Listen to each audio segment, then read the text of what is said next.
Hi,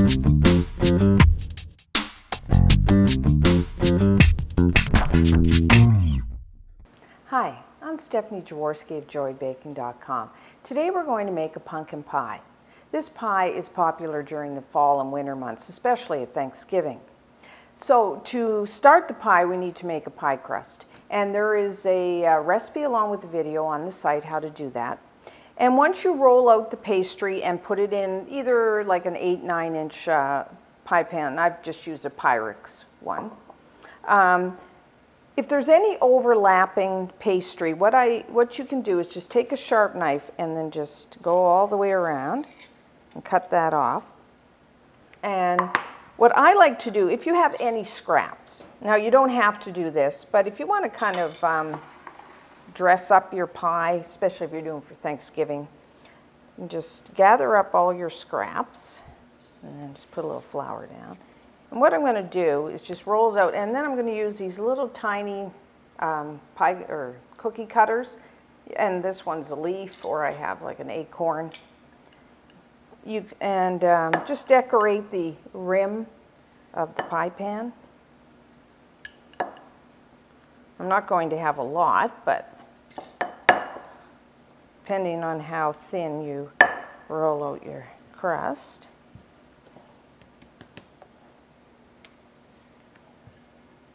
I'll make a few here so I can show you what to do. So I'm going to use the little acorn. And you could just use a sharp knife and make these if you didn't have these cute little cutters. You just do it by hand, make a little leaf with a sharp knife.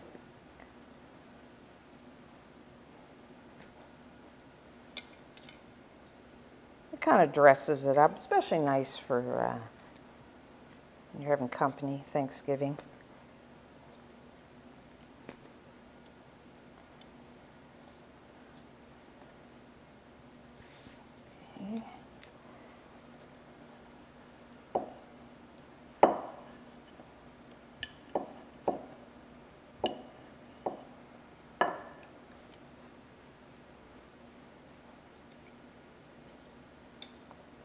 Okay, to give you an idea of how to do this. So what you want is just have a little water and a pastry brush. And you can either just put on the rim of the pie. So we want all the way around. So we want these little acorns to stick. All you need is a little water, and then just press it like so, depending on how many you have.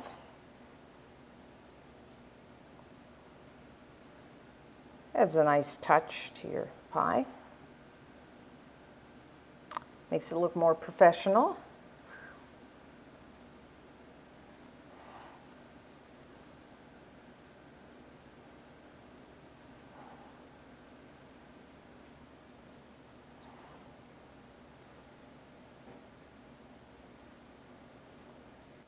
Okay,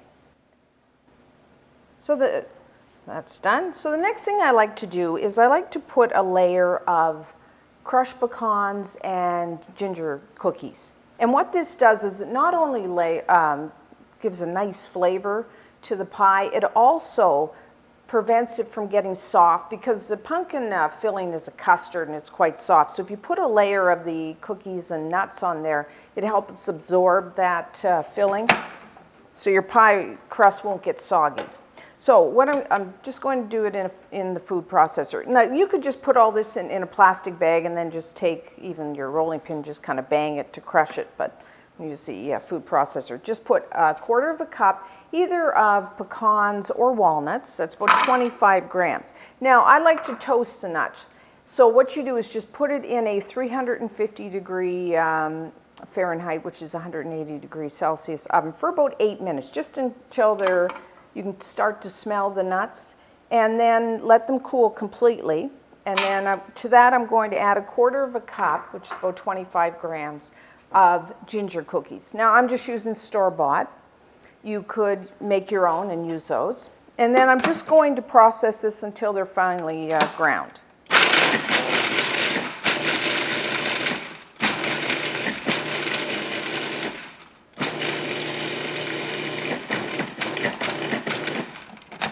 And that's it. And then just pour that over top of your crust.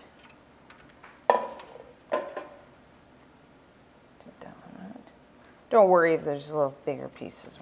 And then just press it in. And you can even press a little into up the sides of your pie crust. And crush those very thin. At home, you will make sure you process that till they're finely ground. But anyways, just press that in as best as you can. I really like the flavor it adds to the pie.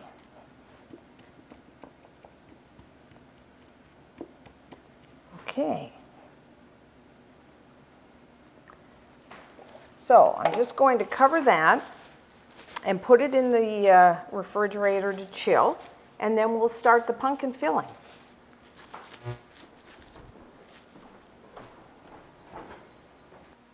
So now we're going to make the pumpkin filling. First, preheat your oven to 375 degrees Fahrenheit, that's 190 degrees Celsius, and have your oven rack in the lower third of the oven.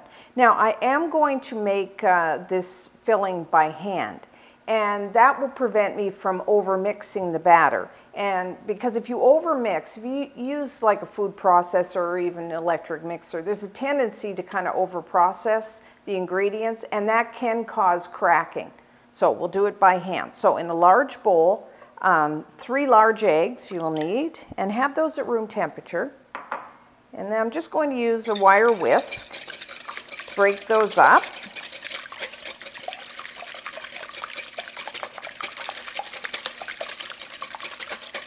And then I'm just going to add the other ingredients. 3/4 of a cup, which is about 160 grams of light brown sugar. And then a 1/2 cup of heavy cream, heavy whipping cream, and that you may know that is double cream. And have that at room temperature. I'm just going to kind of whisk that in here. And then you need 1 15-ounce can of pumpkin, which is about 425 grams. Now buy the pure pumpkin. And you want pumpkin, check the ingredients. You don't want any spices added to the pumpkin, because we're going to add our own spices. So now if you prefer to make your own pumpkin puree with fresh pumpkins, you will need 2 cups, which is about 480 milliliters. In the head note of the pumpkin pie recipe, I do have instructions on how to make pumpkin puree using fresh pumpkin, if you'd like to do that. And then the spices. We need 1 teaspoon of ground cinnamon and 1/2 teaspoon of ground ginger. I like to add about 1/8 of a teaspoon of ground cloves and 1/2 teaspoon of salt. Now you can vary those spices the way you would like it. And then we're just going to stir that. Pretty easy. That's why, I mean, really, it's easy to do this by hand. And that's it. So, now put your chilled pie crust on a larger baking sheet, just in case you have any spills. And then just take that off. And then just want to make sure I have, if you've done this pumpkin or pecan and ginger layer here, just want to make sure, press it in with the back of a spoon, make sure it's really pressed in. Okay, it's done. And just pour the filling. It smells really nice in here with all those spices.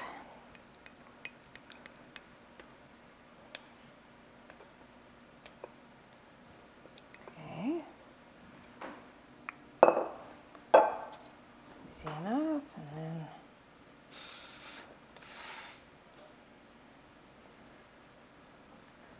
so you want to bake this for about 45 minutes, just until it's set. and you can kind of shake it. It'll be just set. And take a sharp knife and go in about an inch, about 2.5 centimeters, and it should just come out clean. Now the center of the pie may look a little wet, and that is fine. So about 45 minutes.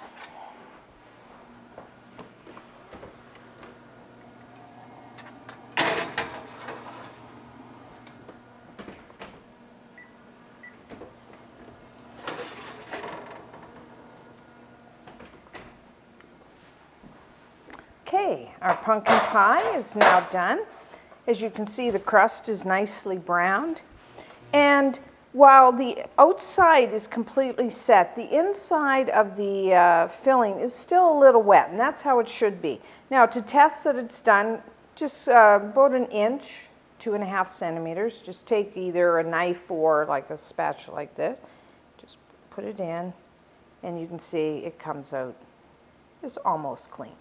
So, of course, we need to let this cool completely to room temperature before serving. And it's really nice with a dollop of whipped cream.